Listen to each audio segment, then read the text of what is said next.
How are you, sir? I'm good. How are you? I like your Been a headset, while, man. You look like you're ready to take down some fools on Halo or Call of dude. Duty, or I call this my Britney maybe mic. maybe help some people through some tough times. I'm ready to get on Uh, stage at Vegas. Damn Yeah, right. and Oops, you did it again. yeah, exactly. But how have you been?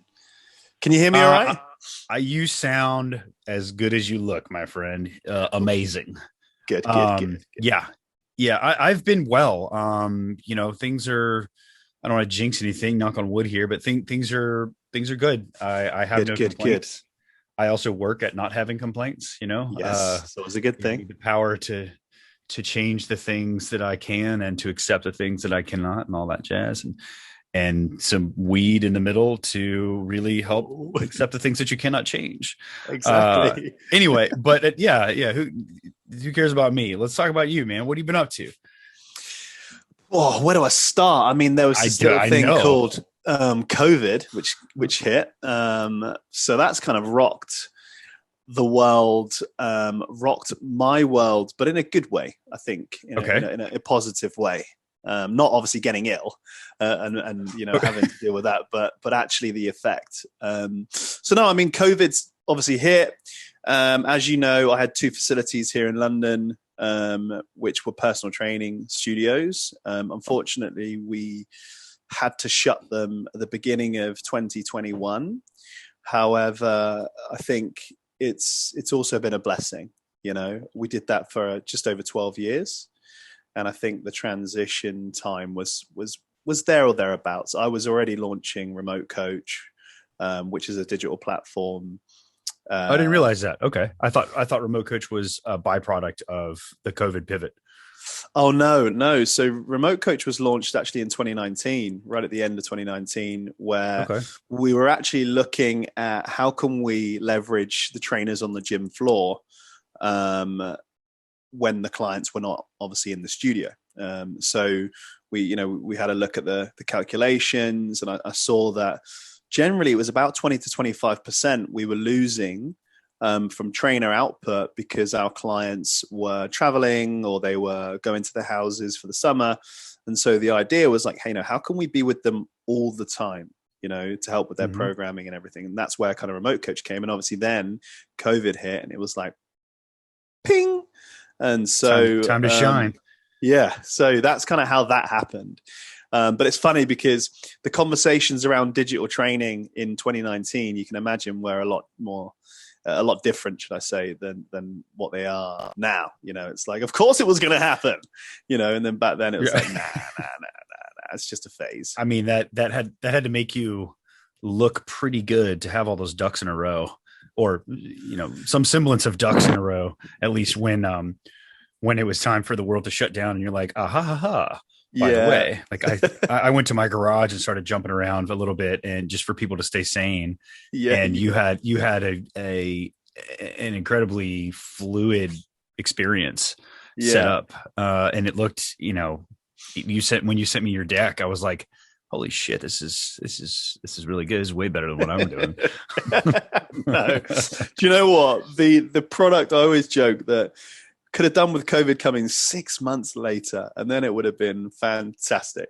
Hey man, go Because we, fast, break stuff. yeah, Work the kinks out as exactly. you go. As you I go. know, but yeah, I mean that whole saying is great until you have people that can't live stream, and you're like, I'm affecting Yeah. your business, which is not good. But no, so I mean that's kind of been the focus for 2 years now. We've got a team of 12 staff, not 12 trainers, 12 staff, so developers and operations. And we had some investments and backing from Google last year, which was fantastic.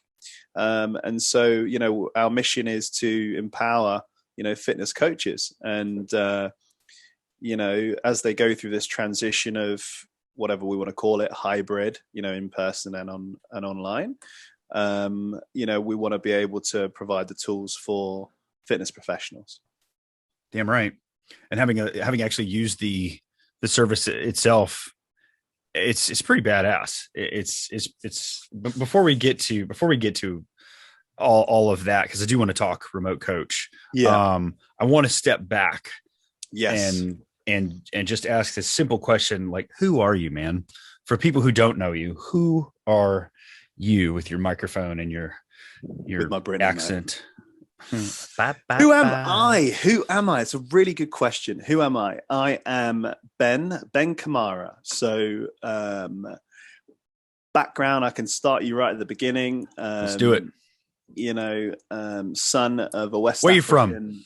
from? I'm from England. England. The United Kingdom. The United Kingdom. You guys have that cool flag with all the X's on it. Yeah, right? I don't know what that means. And then there's another flag that represents the country. And people are like, I don't know. It's working out though. If there's a problem, we'll check it. But we've still got the Queen. We've still got the Queen. Yes. But no, so my background, son of West African immigrant, and my mother is from sunny London, which is not, that's a joke. Sorry for those of you not been here.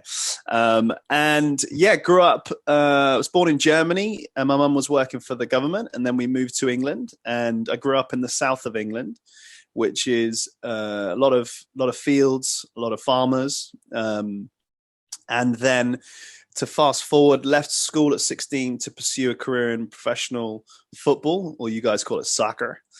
And did that until I was in my early 20s, which is when I got injured and pretty much fell into the fitness industry. You know, I didn't even really like going to the gym before I became a trainer. It was just that they were giving ex-players the opportunity to go and study for free.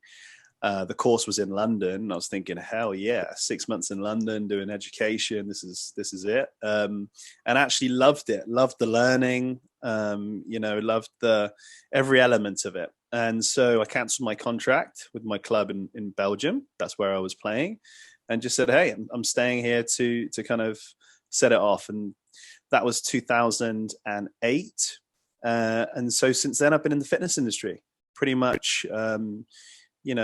Doing everything from being a helper on the gym floor to personal trainer to owning my own gym to cleaning that gym to being on reception to everything, and obviously meeting yourself, coming over to the States and joining up with some fantastic trainers and having some education, and still as passionate now. It's an unbelievable industry to be part of. So it is. I can't agree with you more. Yeah. What was your hometown like? What is your hometown like? Hopefully it's still there. It's called Tavistock. If you are listening to this and you're in front of Google, just Google Tavistock on Dartmoor. To give you a brief bit of history, Dartmoor was a part of England which was just left because it was just marshes, and the climate down there is very different, very cold, wet, and they decided to put a town right in the middle of it. And that's where my mum had the penny drop moment and thought, I don't want my kids to grow up in London, this metropolitan, really, forward-thinking city. I'm going to take them to Devon and on Dartmoor, and so to swamp. Yeah, that they may have had inspiration from a popular Star Wars character. Exactly. Out of Darth Maul came Darth Maul. And great, perfect. He's a great fantastic. Villain. We'll live there. No, so I mean, what was the hometown like? Really great, like brilliant people, friendly people.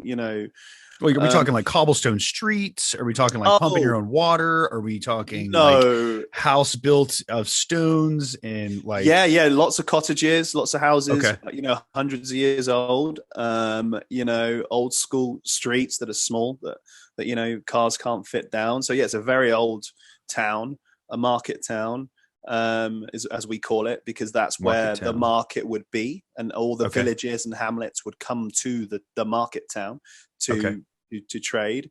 And so beautiful, quite small. A lot of older people tend to kind of go down there and and retire, but fantastic. I've still got a lot of really good friends that live down there. If you hadn't, I guess you were such a good footballer that you probably was that always your passion? Like, I'm going to go be a professional footballer, or was there something else that you were like? For instance, I was like, I'm going to be a chef for the rest of my life, and nothing's going to change that. And wrong, Yeah. left turn into fitness. But was there anything else, or had you always wanted to be on the pitch? Pretty much. Yeah.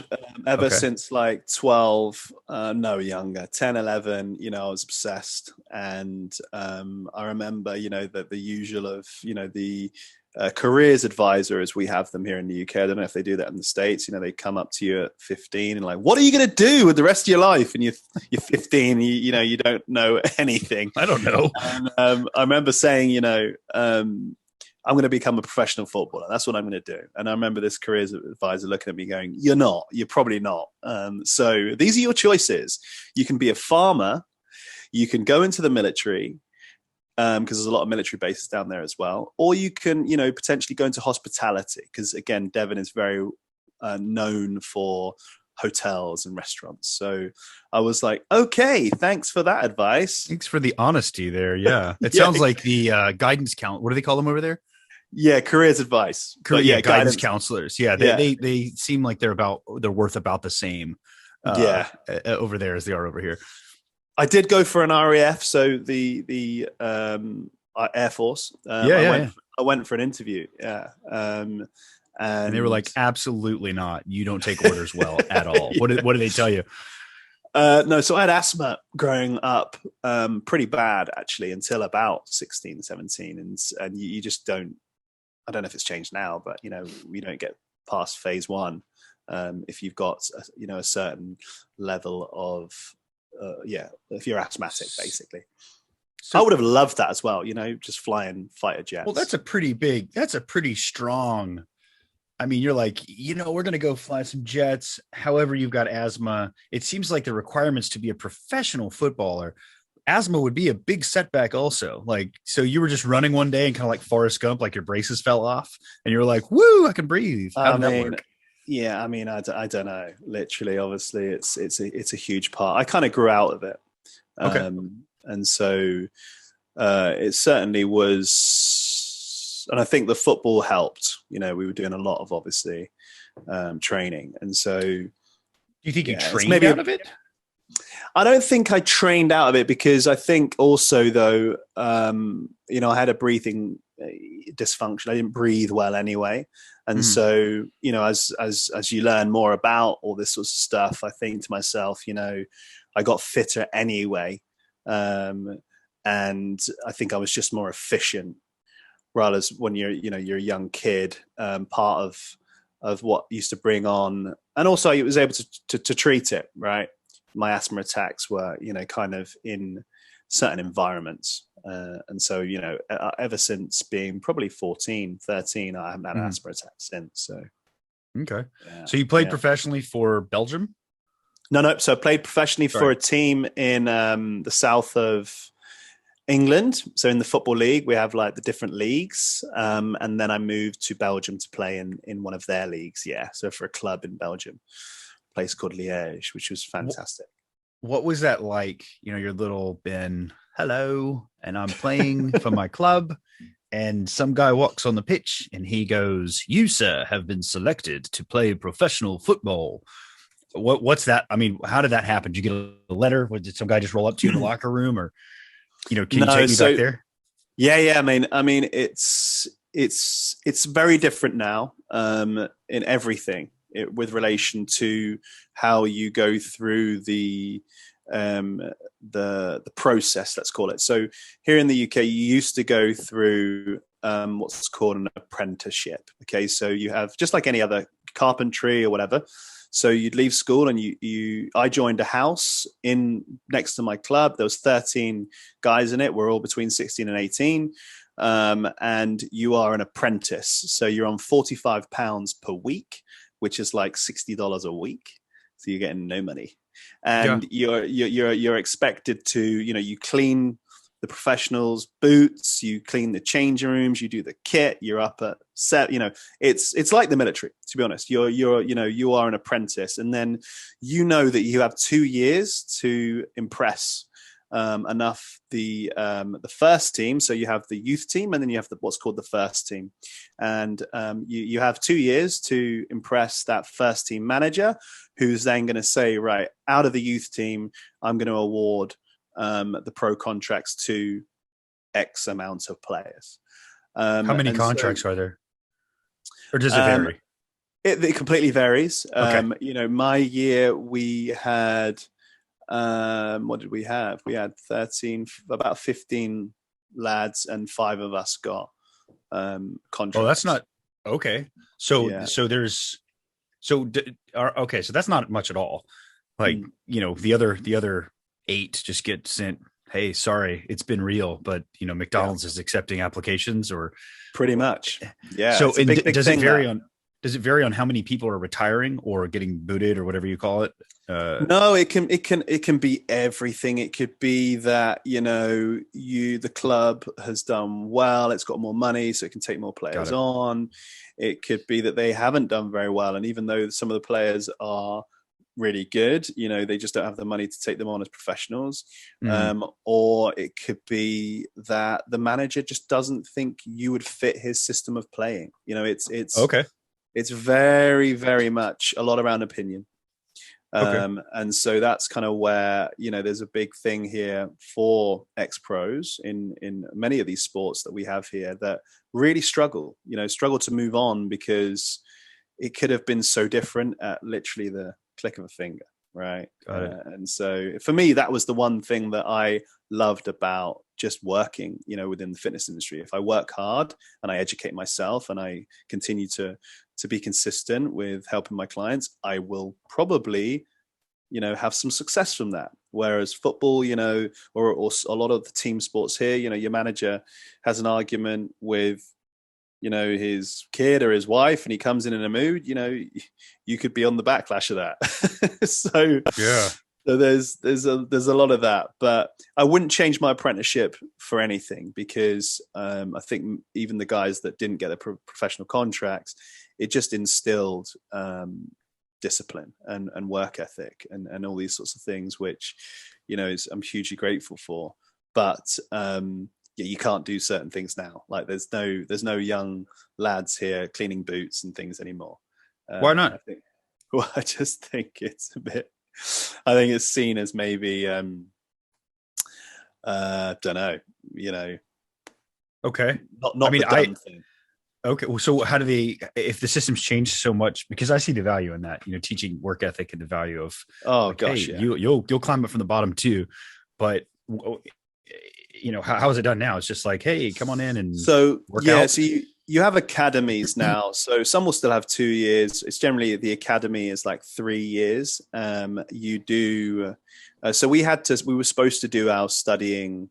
It's like 1 day a week. It was not really pushed, but it's a lot more around trying to make sure that these youngsters, these kids, are getting an education in case they don't make it, and less around about the doing jobs, cleaning and cleaning boots and the change rooms and stuff. It may happen at smaller clubs, but not where that was where every club.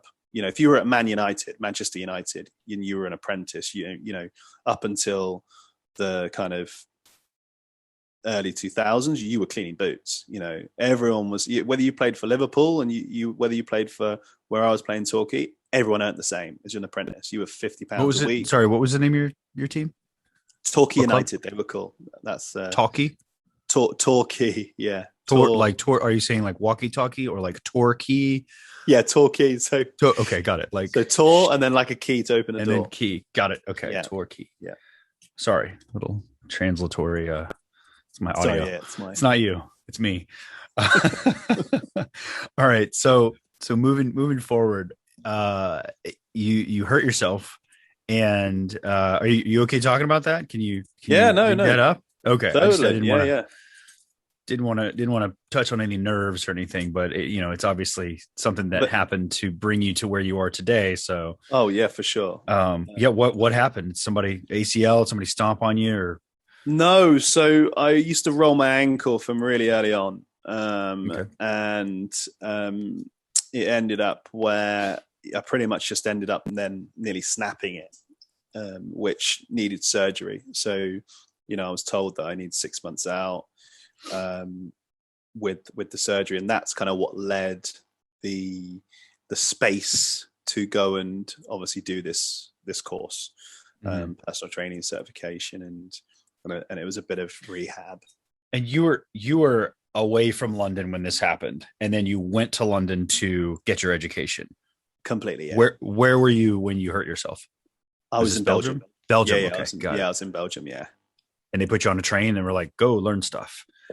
No. So they didn't know. So basically, my parents were very much always about doing some sort of education, right?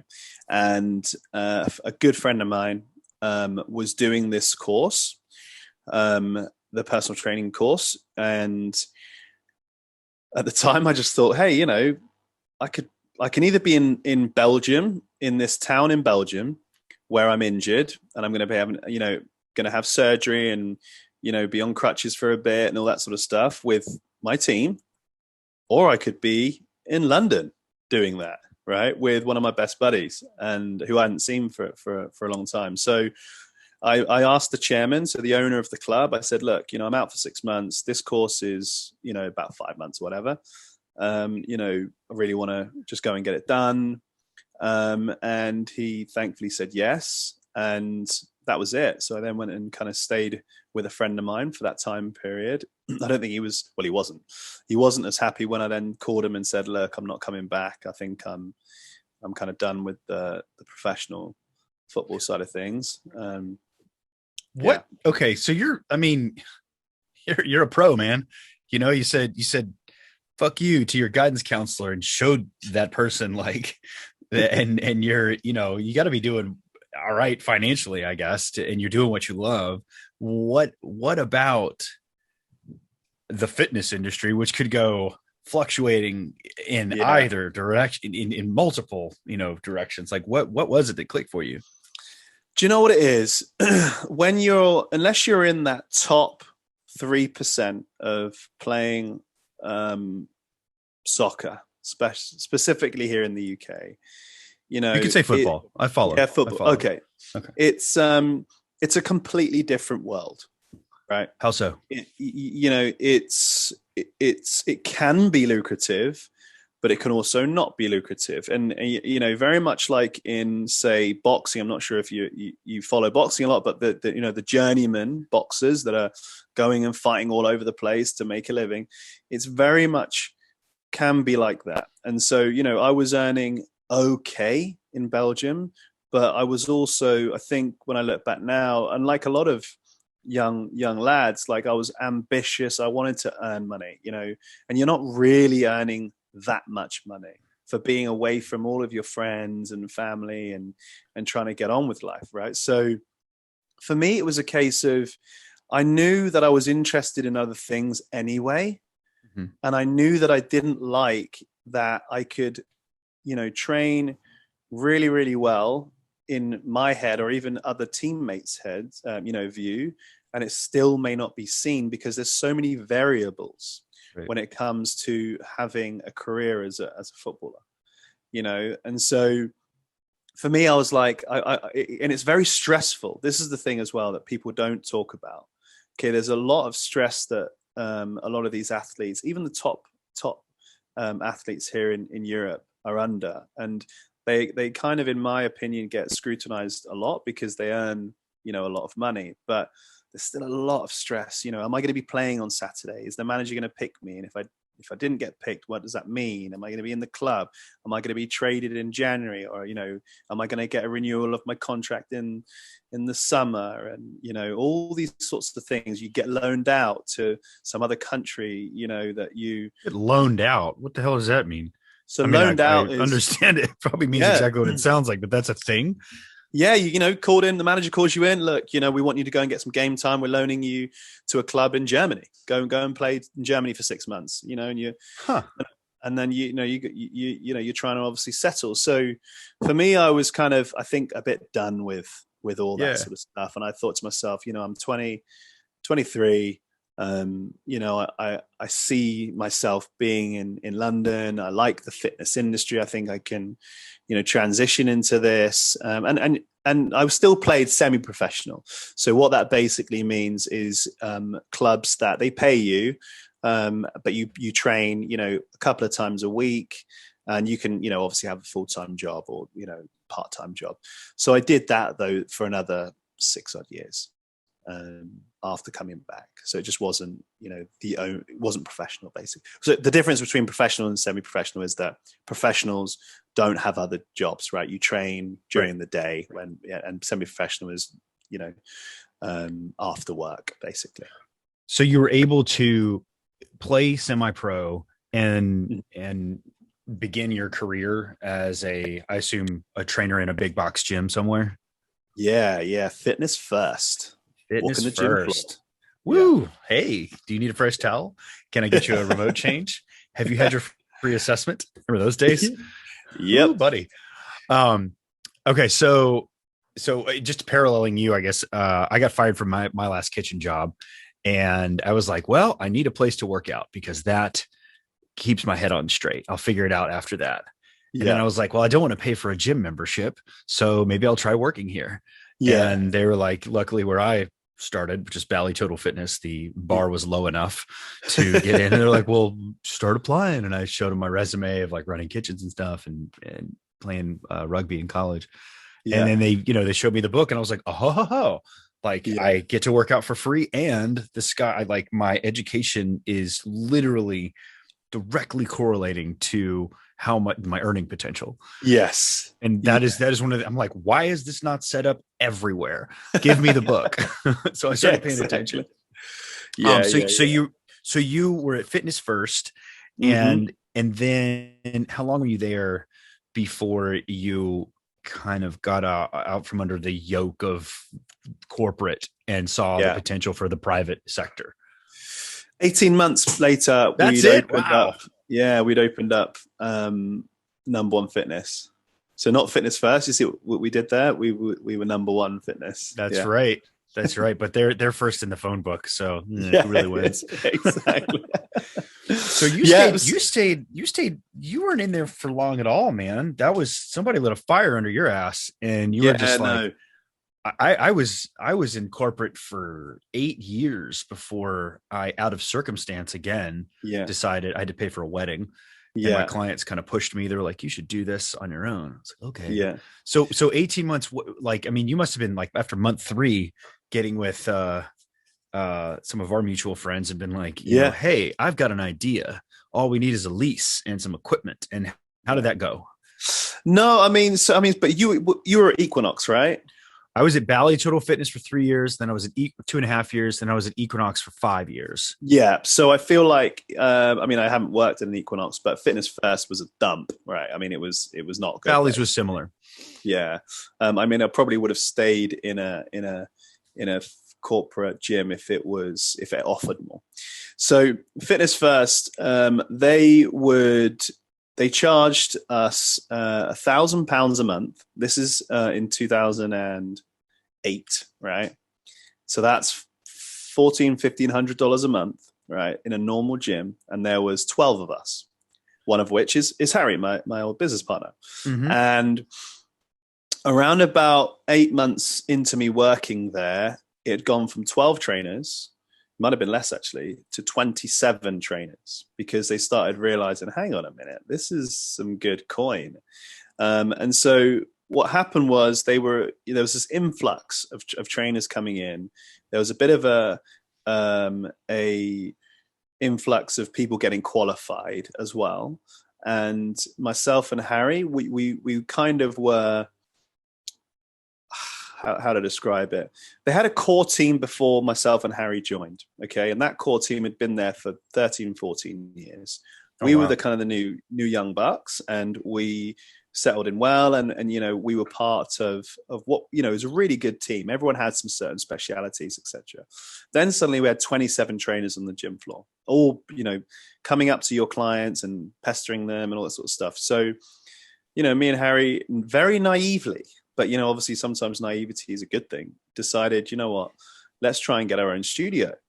We wanted to do some small group classes as well, and we'd really liked looking at power plate. So we had this kind of concept of using power plate and TRX. We were the first studio in London. You went to the most expensive piece of fitness equipment, power plate. Know, yeah. We've got $30,000. We're going to buy 4 of these machines. Exactly. We bought 3. It was probably that's all we spent our money on, and it was all around like small group. The power plate's very legit. It is legit. It's just you have to really know how to pitch the legitimacy of power plate. All right, so I apologize. Go ahead. Power plate. No. So we were like, we've got it. TRX vibe. Right, so we've got this. We're smashing this, but we got a studio space. It was an old office, and we took a lease, and we found out later on that the head landlord had bet the maintenance crew that we wouldn't be there 6 months later, but we were there for just over 12 years. So that was the first part of the studio, but we already knew from there. I was hugely passionate about moving the brand, getting a second facility, but across the river Thames, which cuts London in half, into the financial district, because I knew that that's kind of where we could start to charge more of a premium and really have a stamp of authority in doing what we do. So we did that then in 2012. What were so how did you to all the aspiring entrepreneurs out there, how did you fund your first studio? Good question. I can tell you now, we opened the studio with £37,000. It's about $50,000, and we split it. We both did it half and half. Mm-hmm. We saved. We had a plan of like saving. Using the PT money we had. I'm pretty sure we used like a credit card as well for some of the kit. But times were different. We opened our studio with a set of mats on the floor. There was already a wooden floor within the facility, so if you imagine that, not the best for deadlifting. We got a cheap squat rack, literally like a couple $100. We got some mats that we just, put together, and we put some scaffolding poles on the ceiling and hung the TRX from that. So our only real expense were the power plates, You just went like scrape into that looks great off the top shelf there. And, and then we had a cable machine. We had a set of dumbbells that went up to 30 kg. Big weights. And we had one rower, a second-hand rower we got from the fitness fair. I loved equipment. Yeah, I loved equipment. I don't think you could open it now, especially not in London. People want, the full shebang. They want that. I'm from the future, and I eat no dirt whatsoever. Yeah, exactly. That's the beauty about well, never mind. Okay, so you opened that 2009, 8? Yes, 2009. We opened that. 2009. Yeah.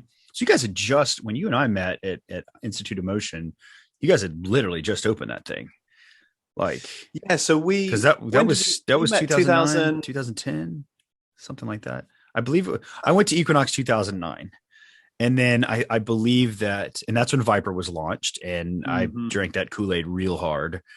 And then I believe IOM's inaugural. I think it was 2010, maybe. Yeah. I think it was 10. Yeah. I remember meeting you guys, and I was like, what? You guys are like kids like me, and you own your own facility? That's crazy. One thing that I was really impressed by you and Harry, and I wanted to, I want to ask this question, but I already know the answer, I guess. So I'll just ask it. How were you all able to develop, stamp, and transfer your brand from the office to across the Thames to the financial sector, and still maintain that quality? Because that's something that I thought was really, really interesting when I was talking to you guys 13 years ago, 12 years ago now. Like, son of a bitch, these guys are dialed in. How did that happen? You mean the second facility? Yeah. It wasn't just like, how you bring trainers in and it's not like do whatever you want. It's it number one fitness way. Yeah. And how did you ensure that brand standard? Do you know what? We made a lot of mistakes before. And, we hired our old manager once, the guy that had brought in all the 27 trainers. Really? Yeah, he came and just freelanced. And, me and Harry, we joke now about, we used to take it in turns with having the horrible conversations of like, okay, you're going to need to tell him that he can't wear that uniform, or you're going to need to.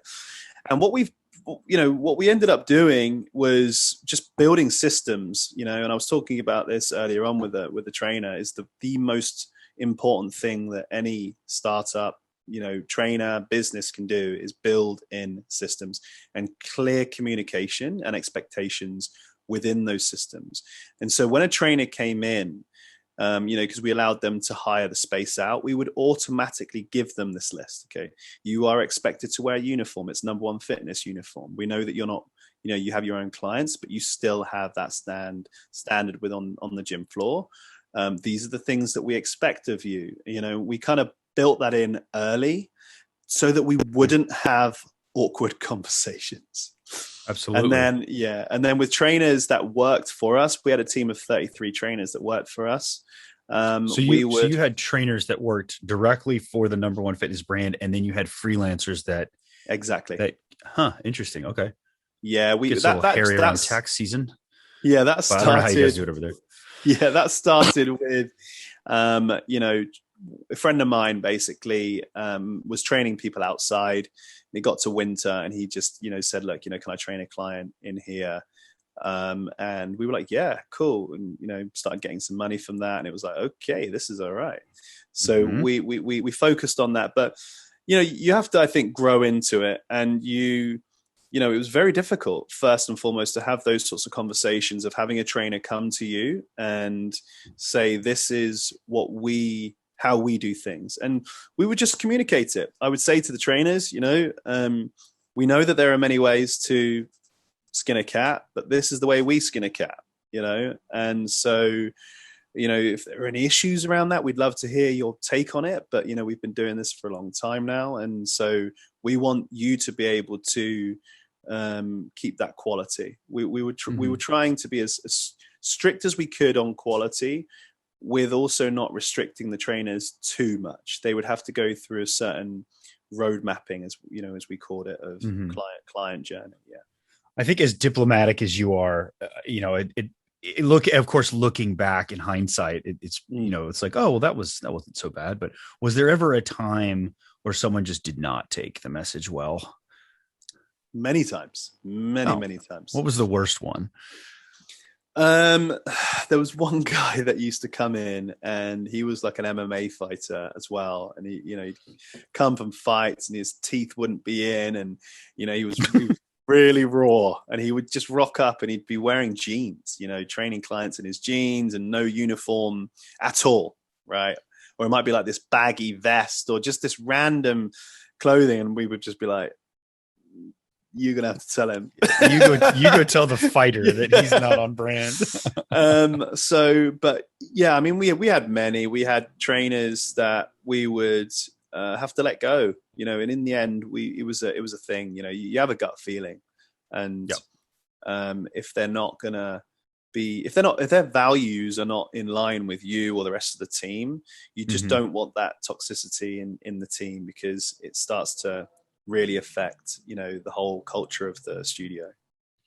And are those values something that you have found you carry over into, okay, let me ask you this way. The blueprints for remote coach, are they drawn from the systems that you set up at number one?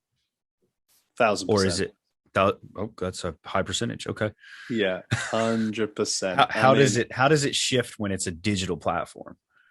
I think, for me personally, I found it hard in the early days of like trying to lead the team. Both, I think Harry would admit this as well, just trying to, because you want to be friends with everyone and all of these sorts of things, but I went and then did a degree in personal development, personal coaching, which really, because I thought it would help me with my staff, but also helped me with my clients' behavioral change. But what it actually did was it really helped me to understand, my values and my beliefs, and what I felt was something that I wanted to be within the company that I run. And also educated me that not everyone's values and beliefs are going to be like yours, and there's nothing wrong with that. What? And and so all these sorts of things. So it was a bit of an awakening. And now with Remote Coach, I'm trying to build a company which has I believe good values, and I'm always trying to cultivate this sort of culture where it's clear communication and people are happy doing the work. And I think we've got a really good team. Everyone seems to be happy. So it's a lot transitioned across for sure. How did it go from idea in your head, or you and your partner's head, to paper, to a drawer, to whatever, to how did you sort? Because you got to have, and let me just preface with, the only reason I do not use your platform, but I actually give you a lot of free press, because Remote Coach is it's a great name. So all my hybrid clients, yeah. I'm like, hey, I'll just load up your Remote Coaching. I'm like, all right, Ben, you can have it. Because hybrid platform doesn't roll off the tongue as well. Yeah. The only reason I already had my system set up, but having tested yours, it's smooth and it's great. And that was over a year ago, so I'm sure. And we now offer a white label solution for all those. Heyo, glove it up, baby. So how did it? Were you just like Google search app developers, or did you know someone in the space, or how does that? Because I think a lot of people get stopped right there. Like I have an idea, but they just don't know where to turn. How did you manifest that? I always have ideas. This is the thing, and I've stopped myself from getting a notepad and pen out and writing down a lot of ideas, and just focusing on one or two. But Remote Coach was very much, I knew there was a problem, and I knew that it was ultimately affecting so many things. It was affecting clients' consistency because they were traveling. If you want to look like an athlete and train like an athlete, you have to consistently train. And so you go into Switzerland for 3.5 weeks is not going to help that, right? Because I'm going to give you a program and you're never going to do it. Most of the clients we used to have. And so it was more a case of, I was doing some consulting for this digital fitness e-learning company. And I was speaking to the team there and saying, look, I feel like I have this idea about a platform that, really gives the whole experience for remote training, remote coaching. You can add programs, but you can also do that live element, and you can have health data on there. We've integrated with Apple Watch and Fitbit and all these sorts of things. And so I got some help there, first and foremost. The CTO that was at the company at that time, he helped me early on, was involved early on. And then it got to a stage where I got an MVP built. I funded what? Just a minimum viable product. I was like, you were the most valuable player at what? Okay. Yeah, minimum value. What is it again? Minimum viable product. Got it. Okay. That makes sense. So it was just a basic app that I had made, and I got 6 trainers to train 6 clients over the course of 8 weeks, and just asked them, how was it? It wasn't obviously maybe it wasn't as good as experiences are now, but I saw that there were certain clients that could need this, and could really find this valuable. And so 2020 happened in January, and I raised a small amount of money from some clients and friends and family, we could call them, some athletes that I know. And we kind of went on our way to building the first version, and then obviously COVID hit. So that also accelerated the belief that what we were trying to achieve was needed, and so that's kind of been the journey.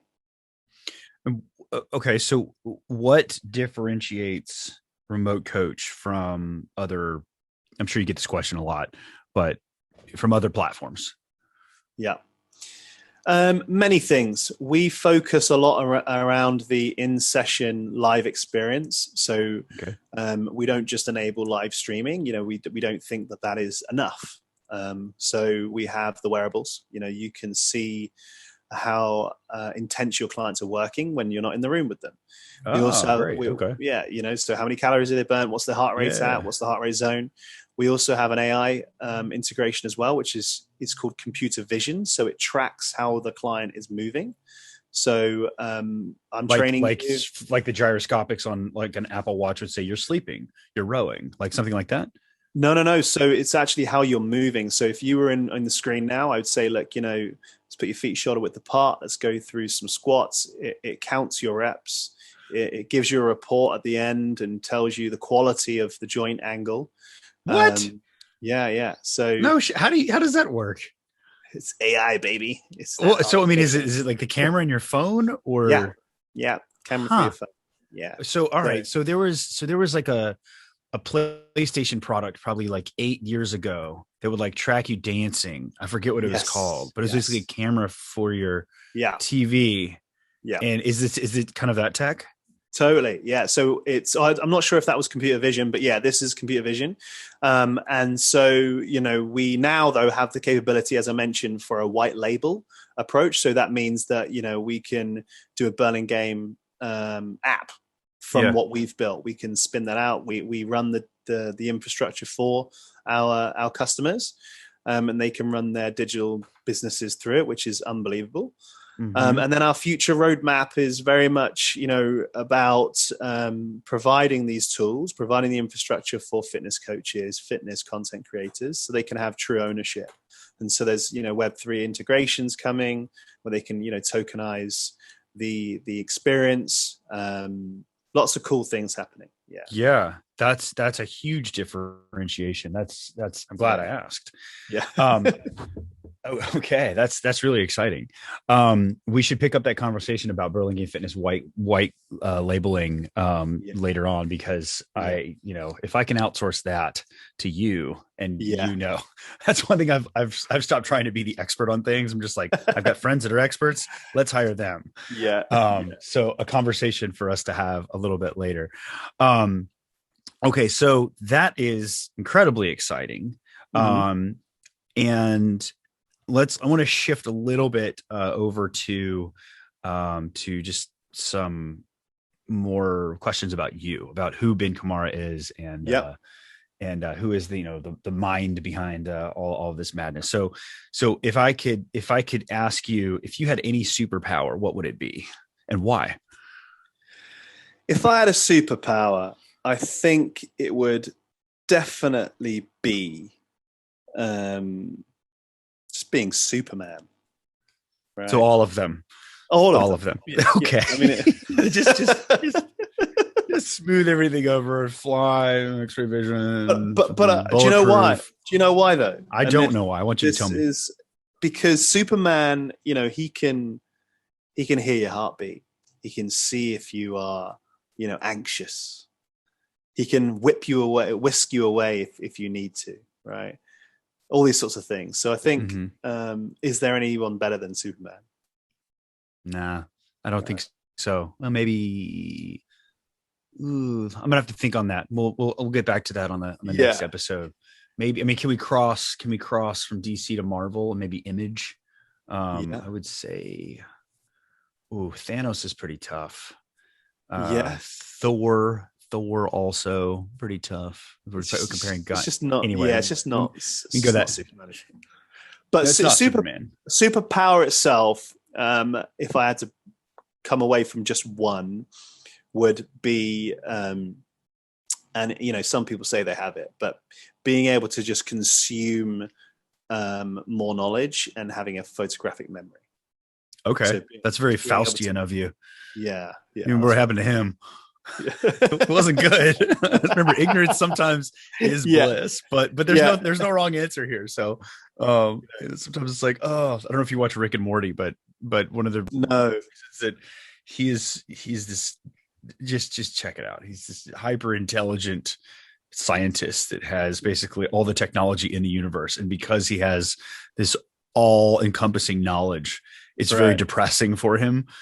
So he just he drinks himself into a stupor constantly, and is not I'd impressed by probably do anything. that. So yeah. So okay, so if you could have any superpower, it would be that of Superman. Oh, I'm sorry. Let's go with the unending knowledge and photographic memory. And would you say that you've in your time you've identified with a different superpower that's maybe related to that which you just expressed? If so, like, do they align? I don't think I've got that superpower or anywhere near it. I have to work hard to gain more knowledge. But no, I think if I had to think, have I got something that helps me with my job? I think I can adapt to people. That's my biggest strength, I think. Which is I agree. I agree with you 100%. You're very empathetic. Yes, and I think I try to be anyway. That's something people are drawn to, and it's not something that is learned easily. So, good on you, my friend. Was there ever a time that you felt like I'm on the right path? I know this is the right way to go, from football and from working big box, from going on your own multiple times. Was there a time where you were like, this is right? Yeah, I mean, I'm one of those people that look at the end of the year and look back and think, have I, am I doing something that I enjoy doing? Am I progressing? I'm all about personal progression. And of course, there were hard years. We opened up the studio in a recession. And, obviously COVID was incredibly hard, but